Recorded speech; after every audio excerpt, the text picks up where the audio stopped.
later. But actually, so during the Corona, we were all kept at home, I started to write a novel about the Diakonisiot, which we're going to talk about later. But then something happened. One day I woke up and my figure, my literary figure in the book, who I was imagining, she wasn't real, but in my mind she was very real, she met Conrad Schick. Because it was an historical novel, so obviously you write about the people who lived in the same time. You have to research it. And then something happened. I already wrote more than 45,000 words, okay? You can imagine, it's a lot. It's at least, I think, 6 dochot siyum, 7 even. Trips. What? Field trips. Field trips, yeah, what you have to write. Anyway, so, then something happened. I shifted to Conrad Schick. And I threw everything out and I started again. And I started to research him and his life and his family. And that's how I became a permanent resident in this area because I used the library here. And I even last year in December, I went to Germany and I met his great-grandson. So who was Conrad Schick and what is the story here in this area? And now, it's not part of the original tour of exiting the old city, but since some of the people are going to have tests here, and these are his models, so you're going to have something extra to say about Conrad Schick. So Conrad Schick came to Jerusalem in 1846, and he was a very young boy, a young man, he was 24, and he was sent by a Swiss missionary mission. Now, I want to add to what Rudy said, that there were a few missions in Jerusalem, and there were more and more in time, and each had their own character. Now, he was sent here basically to be a good example. And if anyone, he wasn't here to, he was born in Germany, he was very good with his hands, arts and crafts. Slicha, it really disturbs me. So if you don't want to hear, that's fine, but then do it outside because the acoustic here is very, very strong. He learned at school, and he then was sent to a missionary school in Swiss, and he was sent here in 1846. Now, what was here in 1846? Again, we're still in the old city. PEF. What? The PEF? Now, the PEF is only in the 60s. So when he came, there was almost nothing here. However, there were a few institutions. First of all, we have Nicolaisen. As I said, he's one of the, I like him very, very much. It's not as a man, I mean, he's not that handsome. But what he did for Jerusalem was amazing, because he was sent here by the London Society in order to basically build up the first mission station, you can say. Now, when he came here at the beginning of the 20th, and he also brought Dalton with him, the doctor, they tried to do the work. They tried to help the local people, but they really couldn't, set a place. Why? We talked about this before at the beginning. In the 1820s, why couldn't they establish themselves here? They can't own. Exactly. It was land. still the Ottoman period before the Egyptians. Now, a few years later, we say the Egyptians come here. In that time, they are in Lebanon. Dalton, the doctor, dies over there. Nicolaisen marries his widow, adopts their children, and now they understand that there are changes here, and they come back. In 1833, they established the first station here on this compound. This was actually the first building. A few years later, we have a contract in 1838 that he actually buys the land. Now, was he able to buy the land directly? No. He had to do it through an Armenian trick, whatever. He had a friend, he bought the land for him, and then afterwards the Qadi, they read over. Yes? The female was the first person on the lead. The Ottomans wouldn't even recognize her, and she was able to transfer. No, that's not here. Okay. This part, okay. It was. We have the name of the Armenian person. I had it from their letters. Anyway, so he was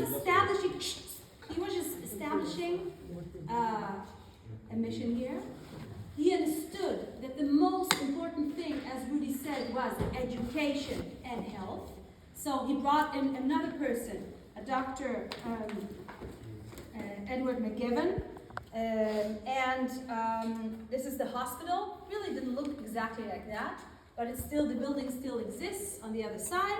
And the first schools, especially the first school which was opened was not the learning school, but the house of industry. As Rudy said, to give the people you don't teach them to, you don't go buy the fish, you teach them to fish, right? You teach them to work. Yes. This is all before Conrad Schick. This is all before Conrad Schick.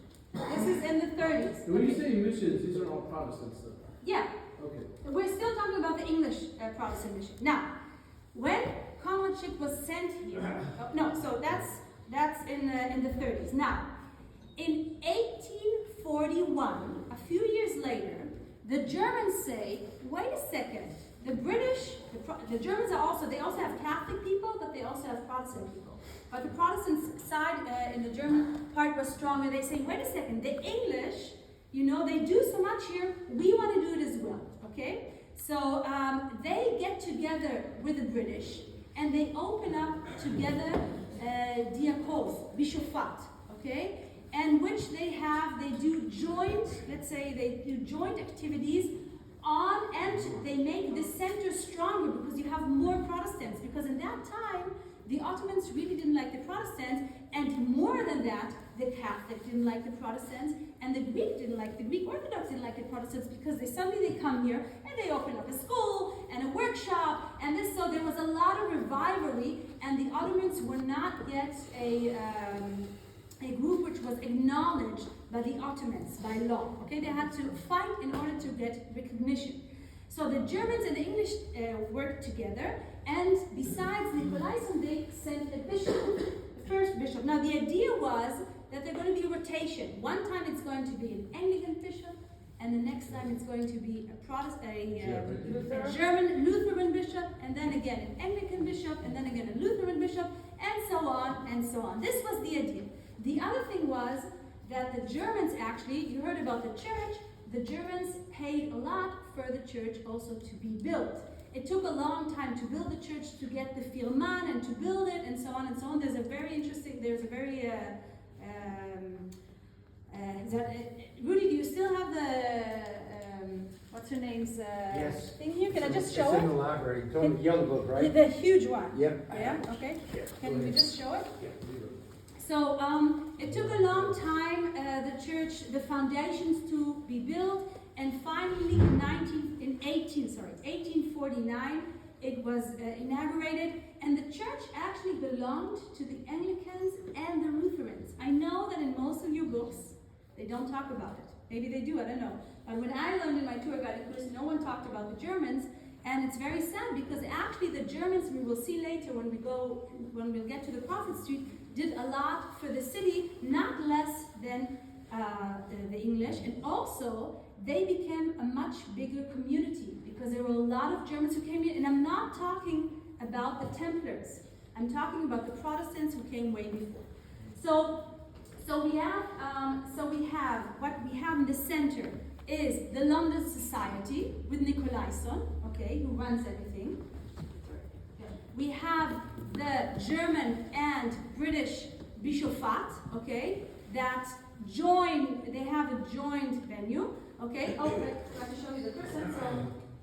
So the first bishop that comes, oh, by the way, this is a picture of Finn. He's the second consul. He did a lot for Jerusalem. And we have, this is Michael Shlomo Alexander. This is the first bishop from the joint bishopate that came here. He was Anglican. And another law was that's actually important to the history, that each Lutheran bishop has to go and get the Anglican, Anglican blessing, seal of approval. Imagine that today, a Catholic has to go to get the seal of approval from a Greek Orthodox. It wasn't that nice, but anyway, these were, let's put it this way, the upper hand was from the British, even though the Germans paid much more money. Anyway, so this is the first bishop in this area. However, Michael Shlomo Alexander. Was he Jewish? He was Jewish, and he ordained rabbi. He was even a rabbi, and he joined the London Society. Here we have a picture of the church. Did you not find the book? I did. I have the original, and it's super big and Yeah, heavy. yeah. Anyway, it's huge. No, I didn't mean that. I meant the small one, which I read. Never mind. Okay, shh. So, because there was an Australian researcher, she comes here every few years, and she researched this whole area, how the ground was, how they did the foundation and the church and so on and so on. So, if anyone, wants to do a thorough research of this area, here we see pictures of the church at the beginning. You can see how small it is. You can see the buildings look a little bit different. And however, the first bishop did not live very long here. He died, and now it was the turn of the Germans, right? Of the Lutheran. So they were a little bit afraid that the English would put a veto on them, so they brought someone Swiss. This is Gobat. Gobat will be the second bishop, and have you ever heard his name? Well, he's actually very important for our topic today, because he's the one who built the first, let's say, new modern house outside of the city in 1853 on Mount Zion. So he's actually the first one, and that's why it's how many years before the Jews started to build outside the city? 20 years. What?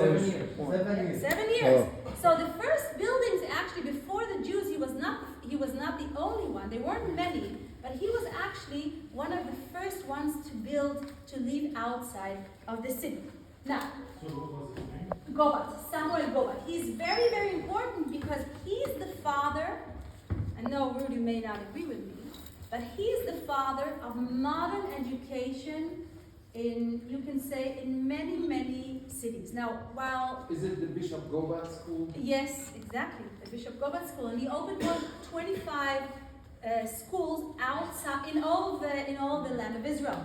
So he's the and now the thing is that while the first bishop turned more towards the Jews, and the London society turned more towards the Jews, Bishop Gobat was the first one who said, nah, I'll do something else. I'll turn towards the other Arab Christians, right? Not the Muslims. That was scary. We weren't allowed to do that.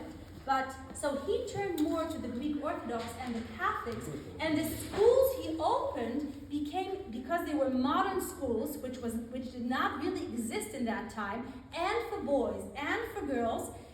So he was actually the father of the modern schools in the Arab Christian society, and that's why today we have Protestant Christians, Protestant Arabs. Before he came, we had Greek Orthodox Arabs and Catholic Arabs, but no Protestants. So he was and he even says in one of his letters, he says, that Arabs that go to his churches, to his schools outside of Jerusalem, say they want to join the community, but he's afraid that he will be labeled as someone who pulls them into their religion. He doesn't want to do that, but if they want to come, what can he do? So this is Gobat. Now, remember Gobat because we'll talk about him a little bit more, but he is the first one to build the first house outside of the old city. It's until today, there is a very nice house there. Today it's a school, and there's a cemetery there, and you can visit there, and it's the first house, 1853.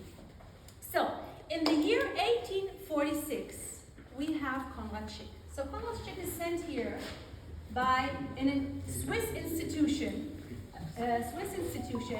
and he comes here, and there's literally nothing here. Yes, we're talking about 1846. He has a very long way.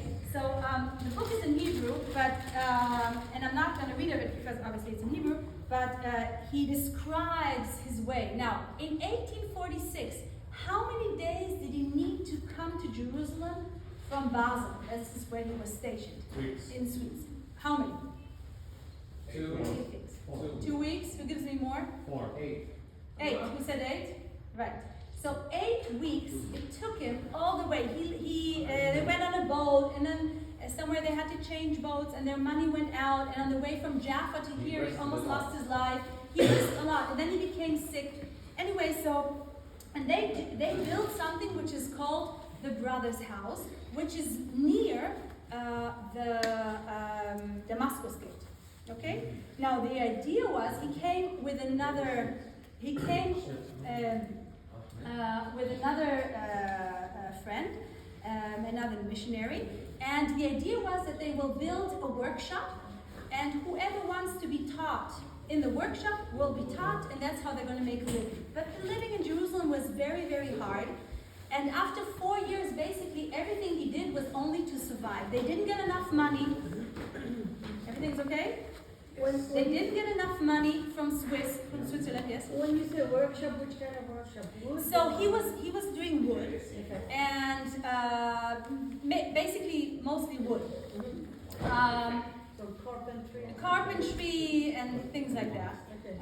So after 2 years, he sent to his boss, he said that his boss's name is Schick, he said, listen, we are starving, we are freezing, okay? Now the only person who helped him was this small community which was here amongst them, especially Gobat. Gobat was like a father to him, okay?